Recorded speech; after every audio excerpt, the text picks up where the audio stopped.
Hello friends, time pass नहीं की YouTube channel में आप लोगों का स्वागत है। आप लोगों को इस चैनल पर सिर्फ वही कंटेंट मिलेगा जिससे आपका सिलेक्शन हो पाए, और इस चैनल का मात्र उद्देश्य यही है कि आप लोगों को कम समय में बहुत सारी जानकारी मिल जाए। तो चलिए, आज हम देखेंगे एनसीईआरटी क्लास 6 से 12 तक का साइंस का सीरीज, उसमें भी क्लास 6 का साइंस। आज हम लोग देखेंगे चैप्टर नंबर 3, जिसका नाम है तंतु से वस्त्र तक। इससे पहले मैंने चैप्टर 1 और चैप्टर 2 को पढ़ा चुका हूँ। अगर वो वीडियो नहीं देखे हैं तो प्लीज़ जाके वो वीडियो भी देख लीजिएगा। तो चलिए, बिना देर की वीडियो को हम स्टार्ट करते हैं। अगर वीडियो आप लोगों को अच्छा लगे तो प्लीज़ मेरे चैनल को सब्सक्राइब कर लीजिएगा, लाइक कीजिएगा और शेयर कीजिएगा। तो चलिए, बिना देर की वीडियो को हम स्टार्ट करते हैं। आज हम देखेंगे अध्याय 3, तंतु से वस्त्र तक। तंतु होता क्या है?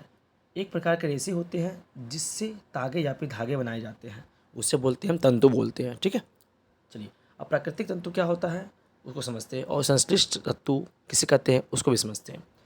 तो जो तंतु पादपों या जंतु से प्राप्त होते हैं उन्हें प्राकृतिक तंतु बोलते हैं। जो तंतु पादपों या फिर जंतु से प्राप्त होते हैं उसमें क्या बोलते हैं? प्राकृतिक तंतु। ठीक है, जैसे देखिए, पादपों से प्राप्त तंतु कौन कौन से होते हैं? कपास, रुई, जूट, पटसन आदि। जंतुओं से प्राप्त तंतु कौन कौन से होते हैं? तो ऊन होते हैं तथा रेशम आदि। ठीक है, जैसे देखिए, अब ऊन भेड़ से प्राप्त होता है, बकरी से प्राप्त होता है, याक से, खरगोश से प्राप्त होता है।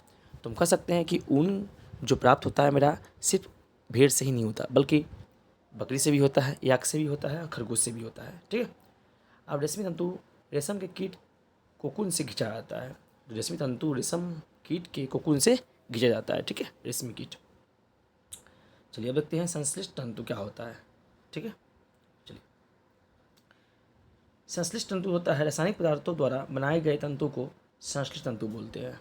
ठीक है, ये तंतु कारखाने में, प्रयोगशालाओं में, है ना, फैक्ट्रियोज में बनाए जाते हैं, तो इसे बोलते हैं हम संश्लिष्ट तंतु। यह रासायनिक पदार्थों के मिक्सचर से या उस पदार्थ से बनाया जाता है। ठीक है, जैसे पॉलिस्टर, नाइलॉन, एक्रिल संश्लिष्ट तंतुओं के उदाहरण हैं। ठीक है, अब समझते हैं पादप तंतु क्या होता है। जो तंतु पादप से प्राप्त होता है वो पादप तंतु होता है। जैसे रुई, रुई एक प्राकृतिक तंतु है जो पौधे से प्राप्त होता है। ठीक है, रुई जो है एक प्राकृतिक तंतु है जो किससे प्राप्त होता है? तो पौधे से प्राप्त होता है, ये याद रखिएगा। ठीक है, अब हम समझते हैं कपास की फसल कैसे होती है। ठीक है, कपास की फसल काली मृदा तथा जलवायु उसमें होनी चाहिए। ठीक है, कपास की कृषि के लिए क्या होता है, यानी कि फसल के लिए काली मिट्टी चाहिए, और जो वातावरण चाहिए वो क्या चाहिए उसमें, यानी कि गर्म वातावरण चाहिए। तो उसमें कपास की कृषि की जा सकती है। कपास पादप के फल यानी कपास गोलक के पूर्ण परिपक्व होने के बाद कपास बालों से कपास हस्त चयन द्वारा किया जाता है। ठीक है, हस्त चयन मतलब क्या? हाथ से चुन के, ठीक है, उसको अलग करके तो वो वहाँ से कपास प्राप्त किया जाता है। चलिए देखते हैं कपास ओटना। कपास ओटना किसे कहते हैं उसको समझते हैं। कपास से बीजों को कंकतन द्वारा पृथक किया जाता है। इस प्रक्रिया को कपास ओटना कहते हैं। आजकल कपास ओटने के लिए मशीन तथा का भी उपयोग किया जाता है। देखिए, कपास ओटने का मतलब क्या हुआ? कपास के बीजों में कंकतन मतलब क्या होता है? हाथों से बने एक औजार होते हैं, उसका नाम तो कंकतन होता है, और हाथों से इसको क्या कहता है? अलग किया जाता है। ठीक है, और यह काम हाथों के अलावा मशीनों से भी किया जा सकता है। ठीक है, किया जाता भी है। चलिए, इसे भी बोलते हैं हम कपास ओतना।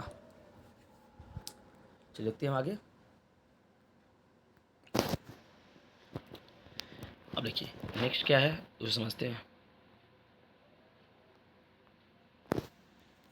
अब क्या है? पटसन तंतु पटसन के पादप के तनों से प्राप्त किया जाता है। ठीक है, जो पटसन तंतु होता है वो प्राप्त कहाँ किया जाता है? तो पटसन के पादप के तने से प्राप्त किया जाता है। भारत में इसकी खेती वर्षा ऋतु में की जा सकती है, मतलब की जाती है। पटसन की खेती कब होती है? तो वर्षा ऋतु में पटसन की कृषि होती है। ठीक है, ये याद रखिएगा। भारत में पटसन प्रमुख रूप से पश्चिम बंगाल, बिहार तथा असम में उगाए जाते हैं। एक क्वेश्चन पूछे जाते हैं कि पटसन मुख्यतः कौन कौन से राज्यों में उगाए जाते हैं? तो कौन कौन से होगा? पश्चिम बंगाल, बिहार और असम राज्यों में उगाए जाते हैं पटसन। चलिए, फसल कटाई के पश्चात पादपों के तनों को कुछ दिनों तक जल में डुबा कर रखते हैं। ठीक है, इस प्रक्रिया में क्या होता है? पटसन को फसल जब कट जाता है तो उसे पादप के तनों को कुछ दिनों तक पानी में डुबोकर रखा जाता है। इससे क्या होता है, वो सॉफ्ट हो जाता है और उसकी रेशें निकालने में क्या होती है, आसानी मिलती है, इसीलिए इसको पानी में रखा जाता है। ठीक है, कि कड़ा ना हो, उसका जो तना हो वो कड़ा नहीं हो, मुलायम हो, इससे आसानी से क्या हो सके, उसे धागे या फिर तागे निकाला जा सके। ठीक है, अब समझते हैं पृथक क्या होता है। पटसन तंतुओं से हाथों द्वारा पृथक किया जाता है, उसी को बोलते हैं हम पृथक। पृथक मतलब क्या होता है, अलग करना, है ना, मतलब भागों में, कुछ भागों में तोड़ना, बांटना, उसको बोलते हैं पृथक। चलिए अब हम समझते हैं कताई क्या होता है। रेशों से तागा बनाने की प्रक्रिया को कताई कहते हैं। जो रेशा होता है उससे हम तागा या फिर धागा बना दिए तो उसे बोलते हैं हम कताई बोलते हैं। इस प्रक्रिया में रुई एक पुंज से रेशों को खींचकर ऐंठते हैं, जिससे रेशे पास आ जाते हैं और धागा बन जाता है।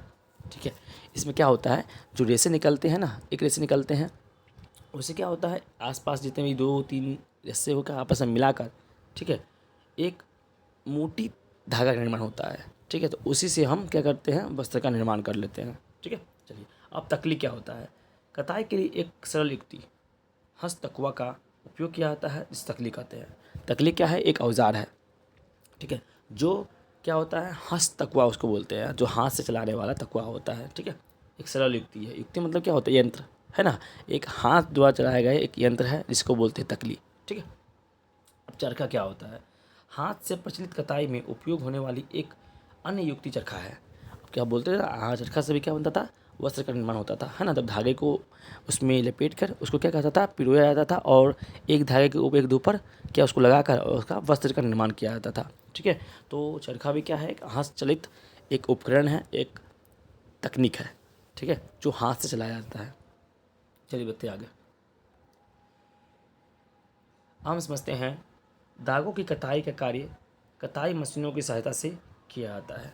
अब जो धागों की कताई होती है, अब मशीन से भी उसका उपयोग किया जाता है। ठीक है, पहले हाथों से किया जाता था, अब मशीनों से किया जाता है आसानी से।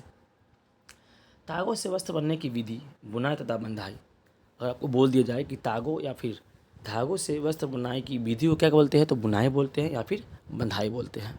ठीक है, बुनाई मतलब क्या होता है, एक धागे को दूसरे धागों पर लेकर लपेट कर फिर उसको क्या बनाया जाता था, लंबा लंबा दूर दूर कर उसका एक सीरीज बनाया जाता था, जाली नुमा, तो उसी से क्या होता था, वस्त्र का निर्माण हो जाता था।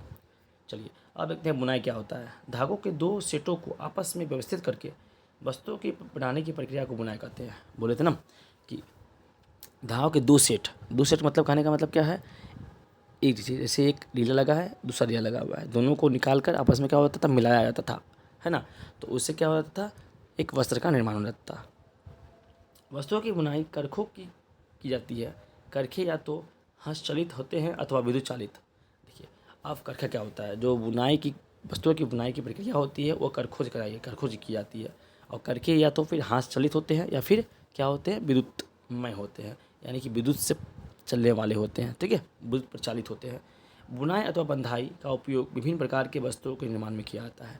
हम जानते हैं ना कि वस्तुओं का निर्माण कैसे होता है, बुनाई से या बंधाई से ही होता है। ठीक है, यानी कि धागों को मिलाकर ही उसको बनाया जाता है।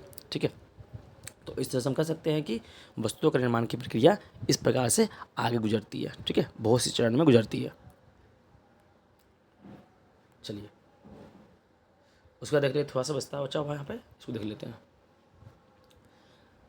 हाँ, ये वस्तुओं का उपयोग पहनने की विधि विविध वस्तुओं को बनाने में किया जाता है। हम जानते हैं ना कि धागे से जो वस्तु बनती है, वस्त्र बनती है, वो कई प्रकार की वस्त्र बनती है। ठीक है, उसमें ऊनी भी होते हैं, ठीक है, रेशमी भी होते हैं।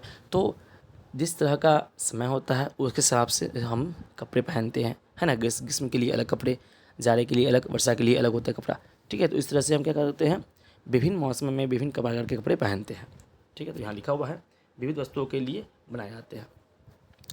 अगर वीडियो आप लोगों को अच्छा लगे तो प्लीज़ मेरे सब्सक्राइब कीजिएगा, लाइक कीजिएगा और शेयर कीजिएगा। और ऐसे ही एनसीईआरटी सीरीज़ के लिए आप हमसे जुड़ जाइए।